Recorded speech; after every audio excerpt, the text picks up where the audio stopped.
diabetes, heart disease, cancer, things like Alzheimer's. We've got to ask ourselves what we need to do to make that happen. And that's what this entire program was designed to do, to become the most healthy and most exuberant, most vibrant that you can possibly be.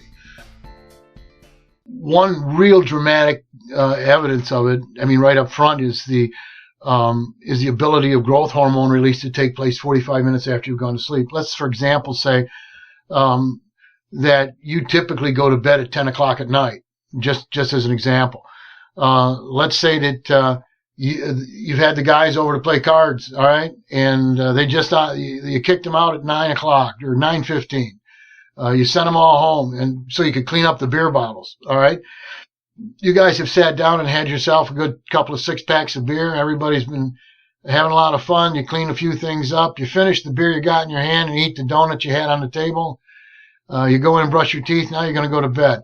All right, you're going to hit the hay just about 10 o'clock, just like you always do. But what you just did was you just drank alcohol right up to the time you went to bed and sat down and finished some carbohydrate-based foods and put those in your stomach within the last 40 minutes of having gone to bed.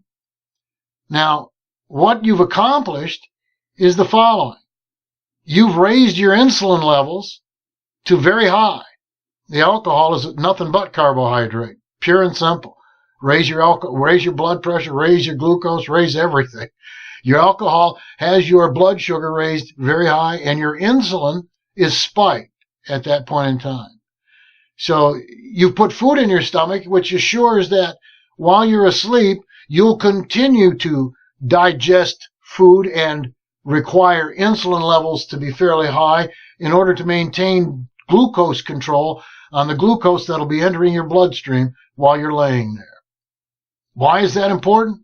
Well, because once you go to bed and close your eyes and go to sleep, your largest pulse of growth hormone during the day will be released to accomplish repair and recovery of all your tissues, all your organs, and all of their systems throughout the body.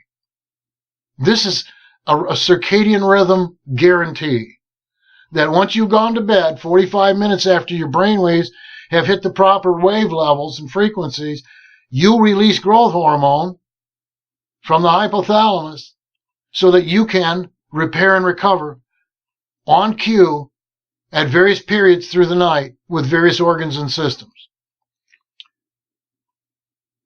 To have that happen, the growth hormone has to go into a receptor on the cells in your body. That's how it makes these things take place. Once it's released, it floats through your body and occupies a receptor on the cells.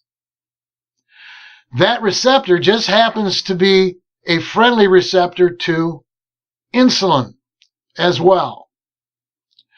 So while your insulin rates are very high in your blood, because you've drank the alcohol and because you drank the alcohol and ate the food before you went to bed, that growth hormone floats through a system and cannot find an open receptor. Because they're all tied up with the insulin. They're all tied up with the insulin. The growth hormone does not find a friendly dock to land on and continues to float through your body and becomes metabolized and excreted.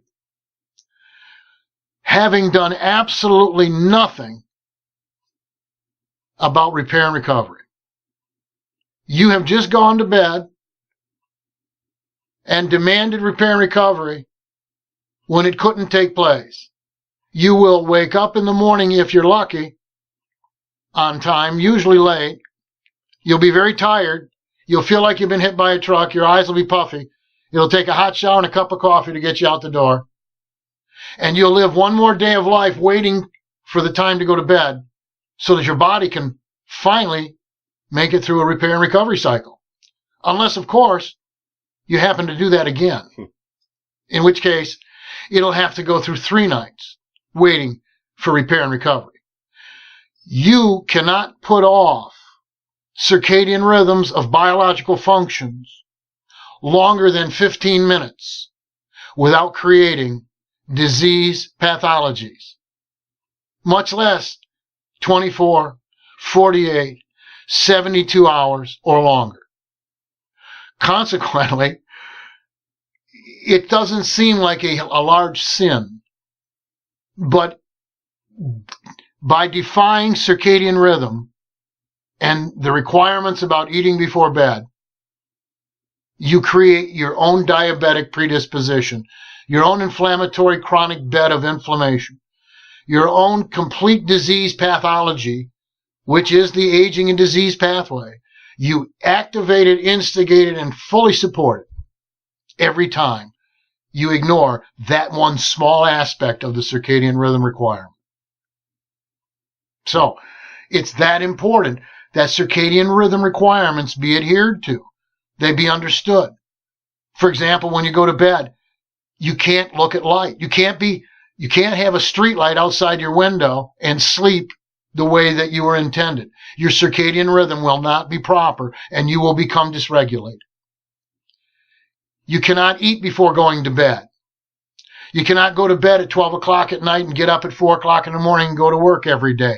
That doesn't get the job done. Circadian rhythm doesn't have anything to work with. If you work the night shift, you're in trouble because your circadian rhythm is gone, and statistics prove you'll live 30% less in longevity, but you'll also likely die of heart disease at a young age.